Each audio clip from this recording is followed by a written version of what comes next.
नमस्कार दोस्तों, मैं हूं आपका दोस्त संपत लोहार, एक और नए वीडियो के साथ, नई जानकारी के साथ। मित्रों, यदि अभी तक आपने हमारे चैनल को सब्सक्राइब नहीं किया है तो आज ही हमारे चैनल को सब्सक्राइब करें और बेल आइकन दबाएं, ताकि आपके पास धर्म, अध्यात्म, संस्कृति की हमारे मोटिवेशनल लेक्चर, हास्य कविताएं और योग की जानकारी शीघ्रता से और सबसे पहले पहुंच सके।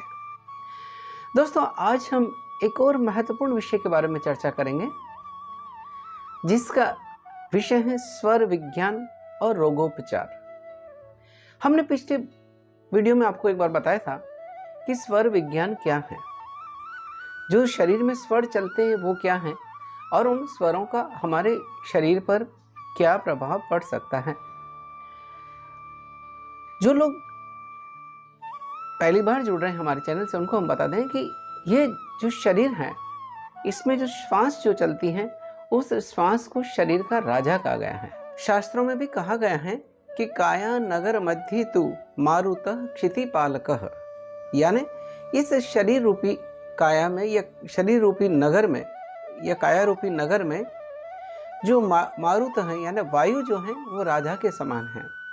यानी जो शरीर में जो श्वास चल रही है, श्वास और प्रश्वास है, वो ही इस शरीर का राजा है। और इस शरीर को जो श्वास और प्रश्वास चल रही हैं, उन स्वरों को नियंत्रित करके या उन स्वरों का थोड़ा बहुत ध्यान रख करके हम अपनी दिनचर्या में परिवर्तन कर सकते हैं और हम उसके अनुकूल अपने अनुकूल परिणामों को भी प्राप्त कर सकते हैं।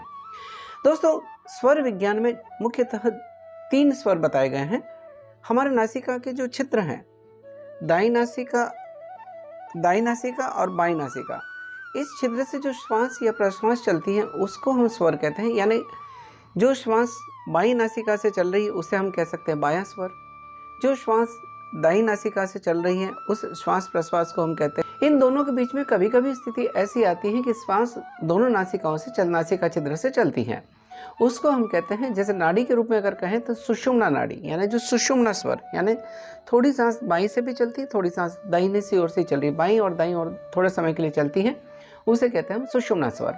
तो यहाँ तक आपको समझ में आया होगा कि बायां स्वर यानी एड़ा नाड़ी से चलने वाला या बायां स्वर आप याद रखिए, दाहिनी ओर से जो सांस चलती है उसे हम कहते हैं दायां स्वर, और जब दाएं और बाएं दोनों तरफ से बीच में चलता है उसे हम कहते हैं सुषुम्ना स्वर। ये जो स्वर चलते हैं, दाहिना स्वर, बायां स्वर और सुषुम्ना स्वर, दोस्तों हम ये जानते हैं कि 24 घंटे के अंदर 60 घड़ी होती हैं, यानी एक घड़ी 24 मिनट के बराबर होती है, यानी एक घंटे के अंदर 2.5 घड़ी होती है, यानी 2.5 घड़ी के हिसाब से 2.5 घड़ी के हिसाब से ये हमारा श्वास या स्वर बदलता रहता है। कभी हमारा स्वर दाईं ओर चलेगा, कभी स्वर हमारा बायां ओर चलेगा, और वो बदलता कितने समय, एक स्वस्थ व्यक्ति की जो जीवन शैली है उसके अनुरूप स्वस्थ व्यक्ति के लिए 2.5 घड़ी के हिसाब से स्वर बदलता है। यानी दिन में 12 बार स्वर बदलता है और रात्रि में भी 12 बार स्वर बदलता है, क्रमशः कभी दाईं ओर से कभी बाईं ओर से स्वर बदलता रहता है। तो ये तो रहा कि स्वर हमारा किस तरह से बदलता है। जब हम उठते हैं, प्रातःकाल जब उठते हैं, और उस समय अगर हम देखें कि हमारा स्वर कौन सा चल रहा है, हमने आपको पूरे एक वीडियो में पूरी जानकारी दी थी कि हमारा स्वर तिथियों के हिसाब से भी कौन सा चलना चाहिए। शुक्ल पक्ष में अगर हमारी बात करते हैं, शुक्ल पक्ष की प्रतिपदा के दिन जो स्वर चलता है वो हमारा होना चाहिए वाम स्वर, यानी चंद्र स्वर चलना चाहिए। यानी बाईं ओर से जो स्वर चलता है उसको चंद्र स्वर भी कहते हैं, दाहिनी ओर जो स्वर चलता है उसको सूर्य स्वर भी कहते हैं। नाड़ी के हिसाब से बात करें तो बाईं ओर एड़ा नाड़ी है, दाहिनी ओर हमारी पिंगला नाड़ी है। यानी चंद्र स्वर बाईं ओर चलता है और सूर्य स्वर चलता है दाहिनी ओर। और इन चंद्र की प्रकृति होती है शीतलता देना और सूर्य की प्रकृति होती है उष्णता देना। तो हमें किस समय कैसा उपयोग करना चाहिए, तो ये स्वर की प्रकृति से हमको पता पड़ जाएगा कि हमको कौन सा स्वर उस समय चलाना चाहिए या किस स्वर को चलाने से क्या फायदा होता है। ये हमें इससे समझ में आता है कि स्वर का प्रभाव क्या पड़ता है हमारे शरीर पर। जब हम स्वर की बात कर रहे हैं तो जैसे शुक्ल पक्ष की बात करें तो शुक्ल पक्ष की प्रथमा, द्वितीया, तृतीया, सप्तमी, अष्टमी, नवमी, फिर त्रयोदशी, चतुर्दशी और पूर्णिमा, इन दिनों में चंद्र स्वर चलना चाहिए। जब हम प्रातःकाल उठते हैं सूर्योदय के समय जब हम प्रातःकाल सोकर उठते हैं, अगर उस समय आपका स्वर अगर चंद्र स्वर चल रहा है शुक्ल पक्ष में इन तिथियों को, तो वो हमारे लिए समय अनुकूल रहता है। और इसी तरह से अगर कृष्ण पक्ष की बात करें तो हमारा सूर्य स्वर चलना चाहिए उस समय, और प्रथमा द्वितीय तृतीया को सूर्य स्वर चले, इसी तरह से सप्तमी अष्टमी नवमी को चले, और इसी तरह से त्रयोदशी चतुर्दशी और अमावस्या के दिन हमारा सूर्य स्वर चले, तो वो हमारे शरीर के अनुकूल रहता है या उससे हमें अनुकूल परिणाम प्राप्त होते हैं। अब स्वर को कैसे बदला जाए, अगर मैंने ये बताया कि इस दिन स्वर चलना चाहिए, लेकिन अगर आप सब उठे हैं और उस समय अगर आपका चंद्र स्वर चलना चाहिए और चंद्र स्वर की जगह अगर आपका सूर्य स्वर चल रहा है, तो स्वर को भी हम आसानी से बदल सकते हैं। बदलने का तरीका बहुत आसान है कि जिस स्वर और का आपको स्वर चलाना हो, उस स्वर के विपरीत दिशा की करवट लेकर लेट जाएं। बहुत सरल तरीका है। अगर आप चाहते हैं कि आपका दाहिनी ओर का स्वर चले, तो आप बाईं ओर करवट लेकर लेट जाएं। 10-15 मिनट बाद आपका स्वर बदल जाएगा। ठीक इसी तरह से अगर आप चाहते हैं कि बाएं ओर का स्वर चले, तो दाहिनी ओर करवट लेकर लेट जाएं, तो आपका स्वर बदल जाएगा। अगर आप सोने की स्थिति में नहीं और सोकर स्वर नहीं बदलना चाहते हैं, तो आप जिस तरफ का श्वास चल रहा है उस तरफ के श्वास प्रश्वास को थोड़ी देर रोक दें और दूसरी तरफ से श्वास को चलाएं, तो आपका स्वर अपने आप बदल जाएगा। तो ये तरीका है कि हम श्वास प्रश्वास या स्वर को कैसे बदल सकते हैं।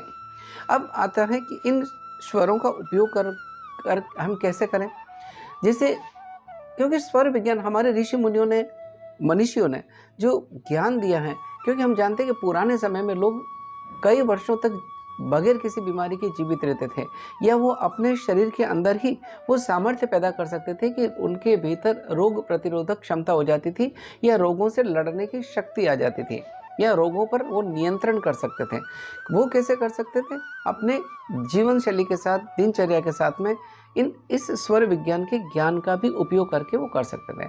अब उदाहरण के लिए हम आपको छोटी छोटी चीज़ें कुछ बताने की कोशिश करते हैं कि जब हम प्रातःकाल सोकर उठें, उस समय हमारा स्वर कौन सा चल रहा है, तिथि के हिसाब से मैंने जो स्वर बताया उस स्वर के अनुरूप उठें।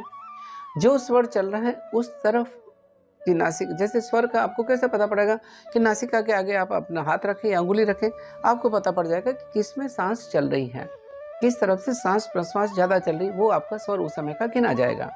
जो स्वर चल रहा है उस समय उस तरफ की हथेली का चुंबन करें, उस तरफ अपने चेहरे पर हाथ को फेरें उसी हाथ से, और जैसे हम मंत्रों में बोलते भी कि कराग्रे वस्ते लक्ष्मी कर मध्य सरस्वती कर मूले तो गोविंदम प्रभाते कर दर्शनम, इस तरह के मंत्र बोलकर जो स्वर चल रहा है उस स्वर की तरफ का पैर पहले जमीन पर रखें। जो स्वर चल रहा, दाहिना स्वर चल रहा था, दाएं पैर को जमीन पर रखें, फिर बाएं पैर को जमीन पर रखें, और फिर जब पहला कदम आगे बढ़ाएं तो भी दाएं पैर को आगे बढ़ाएं। यानी जो स्वर चल रहा है उस पैर को आगे बढ़ाकर अपने दिनचर्या की शुरुआत करें, तो उससे हमारा हम स्वर का उपयोग करके हमारे दिन को हम अपने अनुकूल बना सकते हैं।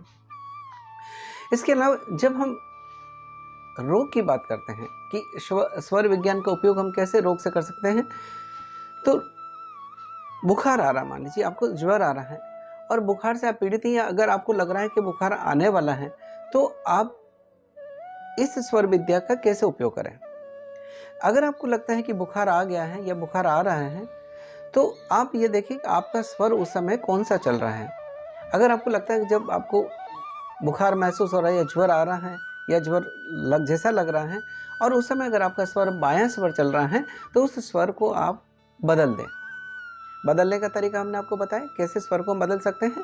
तो जो स्वर चल रहा है उस स्वर को आप बदल दें। जिस समय आपको बुखार आने वाला है या ज्वर आ रहा है या आया है, उस समय का जो स्वर चल रहा है उस स्वर को बदल दें, और फिर उस विपरीत स्वर से ही आप श्वास प्रश्वास को लेने का प्रयास करें। तो आप देखेंगे कि कुछ समय बाद में आपका ज्वर उतर जाएगा, या जो बुखार 10-15 दिन रहने वाला है वो 5-7 दिन में आपका बुखार अपने आप ठीक हो जाएगा, या इस विद्या से आपको उसका फायदा होगा। अब जब आप औषधि करेंगे तो इसका विशेष या अतिरिक्त फायदा इस स्वर विज्ञान से हमें होता है। ठीक इसी तरह से जब हम सुबह उठते हैं, तो उठते समय जब सबसे पहले उठने के बाद में नेत्र रोग की अगर हम बात करें कि आंखों को ज्योति कैसे बढ़ाएं या आंखों में कैसे हम फायदा लें, तो जैसे ही हम प्रातःकाल जब सोकर उठते हैं, तो अपने मुंह में जितना आप जल भर सकते हैं पूरा जल भरें, और पानी भरने के बाद में दूसरे पानी से आंखों के ऊपर कम से कम 20 बार झपके लगाएं या 20 बार पानी को झपटा लगाएं, तो जिससे आपके आँखों में विशेष फ़ायदा होता है, नेत्र रोग में फ़ायदा होता है। इसके अलावा जब हम भोजन करके हाथ मुँह धोते हैं, उस समय भी अगर हम आँखों के ऊपर कम से कम 7 बार अगर पानी से छींटे मारें या पानी से झपकी दें, तो उससे भी आँखों के रोगों में फ़ायदा होता है या आँखों में फ़ायदा होता है। दोस्तों, स्वर विद्या का उपयोग करके हम अपने शरीर को भी स्वस्थ रख सकते हैं और हमारे अपने मन को भी स्वस्थ रखते हुए या मन के अनुकूल परिणाम को प्राप्त कर सकते हैं। या दोस्तों, हमारा प्रयास रहता है कि जो हमारे ऋषियों का ज्ञान है, मनीषियों का ज्ञान है, जो हमने संकलित किया है, आपके बीच में साझा करें और इस ज्ञान का सब लाभ उठाएं। और दूसरी बात रही स्वर विद्या, जैसे श्वास तो हम ले रहे हैं, श्वास प्रश्वास हमारा चल रहा है, लेकिन अगर हम उसके अनुकूल, अगर जो स्वर विद्या के अनुकूल हम अपने श्वास को बदलने की कोशिश करेंगे या उसके अनुकूल कार्य करने की कोशिश करेंगे, तो हमारे अनुकूल परिणाम हमें मिलेंगे। और अगर फ़ायदा नहीं भी हुआ तो इससे नुकसान कुछ नहीं होगा। तो हमें आइए इस विद्या का उपयोग करने की कोशिश करें और इससे होने वाले परिवर्तनों को अनुभव करें। दोस्तों, ये जानकारी आपको अच्छी लगी है तो हमारे इस वीडियो को लाइक करें, शेयर करें, कमेंट करें। इसी के साथ आपके दोस्त संपत लौर को इजाज़त दीजिए। जय हिंद, जय भारत, सबका मंगल हो।